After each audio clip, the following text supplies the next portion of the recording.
Reciban todos y todas un saludo muy cordial.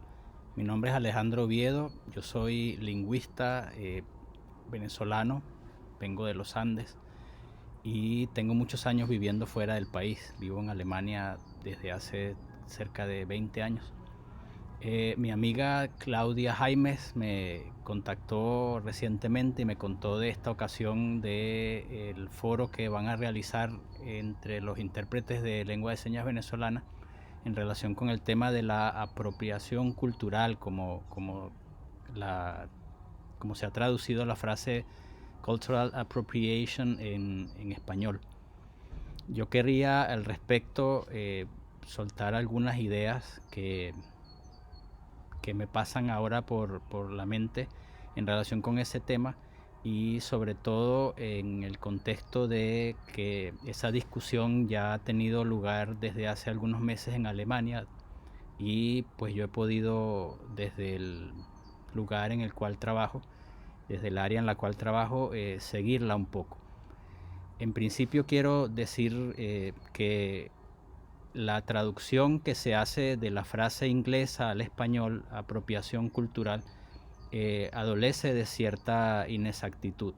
En principio, el verbo apropiar en español significa adecuar algo, significa acercarse a algo, hacerse de manera consona con algo, mientras que el verbo inglés appropriate se traduce más bien como la idea de quitarle a alguien lo que es de él. Por lo general, quitar algo sin autorización, es decir, quitarlo con un cierto nivel de violencia. En tal sentido, el verbo correcto, la traducción correcta al español sería algo como apropiarse de, es decir, apropiarse de la cultura del otro. Y de una manera un poco más precisa quizás sería usar el verbo expropiar, expropiación cultural.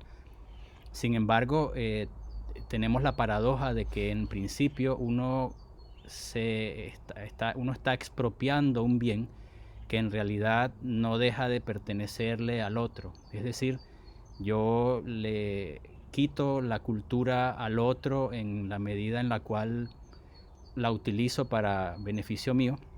Sin embargo, la cultura del otro no deja de ser suya por el acto mío, lo que quiere decir que estamos utilizando una frase de manera paradójica, y eso debido a la naturaleza del bien cultural, la naturaleza inmanente de ese bien cultural que estamos pretendiendo quitar. Es decir, en principio tenemos un problema de traducción, un problema que les atañe a todos ustedes de manera muy cercana, porque el material con el cual ustedes trabajan es la lengua, son las palabras. La frase apropiación cultural tiene una connotación una connotación claramente positiva, a la cual quería yo mencionar, referirme, que es el hecho de que yo me adecuo a la cultura del otro, es decir, me adapto a la cultura del otro. Y en principio la apropiación cultural es un fenómeno completamente positivo que tiene lugar cada vez que una persona aprende una lengua extranjera en contacto con sus usuarios. Es decir, que cuando aprendemos una lengua extranjera y al mismo tiempo aprendemos una cultura extranjera y nos hacemos parte de esa cultura y de esa lengua, estamos apropiándonos de ella. Eso sería el sentido correcto, y que en principio es el proceso que hemos vivido todos los oyentes no codas que hemos aprendido en algún momento una lengua de señas. Es decir, es la situación que se aplicaría a la mayor parte de ustedes quienes reciben este video en el foro organizado por Claudia. Lo otro que quería mencionar es que en principio estamos hablando de una serie de opiniones y de creencias y de sentimientos de personas de la comunidad sorda mundial, porque ese es un fenómeno que parece que no está limitado actualmente a ningún país en particular, sino que parece ser en términos internacionales una discusión que se está dando cada vez más. Nosotros no podemos discutir acerca de la validez de sentimientos o acerca de la validez de creencias, de opiniones personales. Es inútil, hacerlo es inútil, es contraproductivo, no tiene ningún sentido. Lo que quiere decir, si las personas sordas sienten que que están siendo víctimas de un despojo, no tiene, pienso yo, mucho sentido enfrentar ese discurso con más argumentos. Es como discutir con alguien acerca de ideología o acerca de opiniones religiosas, es decir, no tiene ningún sentido. Sin embargo, lo que creo sí que tiene que cabida y que es positivo es acentuar, en el caso de las personas sordas que están esgrimiendo este tipo de opiniones, recordar sencillamente que en lo positivo, es decir, pensar en términos más bien de recursos y no en términos de contradicciones. Nosotros podemos recordarle o podemos conversar con nuestros amigos sordos en el sentido de pensar de afirmar que el hecho de la enorme cantidad de cambios que ha sufrido en la historia que hemos percibido en los últimos 30 años básicamente en el mundo, y que han llevado a que la vida de las personas sordas en muchísimos sentidos se haya hecho más amable y más positiva, que una enorme cantidad de recursos, no solamente financieros, sino recursos humanos, recursos intelectuales, recursos sociales, hayan ido a parar a manos de una minoría que estaba hace 30 años, por lo general en la mayor parte de nuestros países, completamente en la inopia. Si comparamos la situación anterior con la situación actual, tenemos que pensar que ha sido para bien el cambio, y que ese cambio ha tenido muchísimo que ver con un proceso de colaboración intenso, un proceso de profunda y solidaria participación de gente sorda y de gente oyente en función de obtener, de perseguir un bien común, un objetivo común.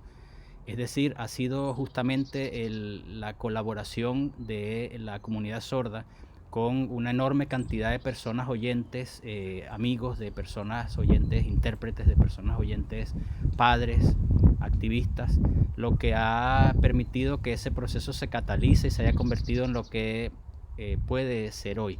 Es decir, nosotros tenemos que pensar la expropiación cultural o la apropiación indebida de bienes culturales, que sería lo que refiere la cultural appropriation de la que comenta Pedilat en el video que Claudia también me envió a mí. No es tanto lo que deberíamos conversar, sino más bien hablar de los beneficios que trae el que las personas oyentes se adecúen, aprendan, se hagan parte de esa cultura silente. Y para terminar ya, querría yo decir que en principio no solamente las palabras son convincentes, no, la posibilidad de las palabras para convencer es relativamente reducida en comparación con la de los hechos. Y la mejor manera de evitar ese tipo de enfrentamientos o ese tipo de contradicciones, de ese tipo de roces con la gente, con los amigos sordos, es más bien tratando de colaborar con ellos en empresas comunes a la hora, por ejemplo, de realizar cursos de lengua de señas o de realizar interpretaciones en escenarios, sobre todo, particularmente en relación con la música, que parece ser un tema que es en especial delicado. Pues trabajar en conjunto, trabajar en equipo. En el caso de Alemania, yo he observado desde hace muchísimo tiempo lo positivo que ha sido el trabajo de cooperación entre intérpretes sordos e intérpretes oyentes. Intérpretes sordos ven cosas, sienten, perciben un montón de matices de sentido que los intérpretes oyentes no perciben en función de un montón de características culturales, no solamente las sensoriales. Y yo pienso que el trabajo en equipo es de profundo enriquecimiento. En la medida en la que trabajamos en equipo y en la medida en la que la gente sorda tiene la posibilidad de decidir y de codecidir en empresas colectivas, en empresas comunes, esa sensación de estar siendo despojado de algo que es propio desaparece. Yo creo que es en función de eso que nosotros deberíamos orientar la discusión respecto a este nuevo tema que anda ahora en el aire, la cultural appropriation. Reciban todos y todas un saludo, un abrazo grande de mi parte. Espero poder conversar, poder continuar con este tipo de intercambios con ustedes, con mi gente. Abrazos y adiós.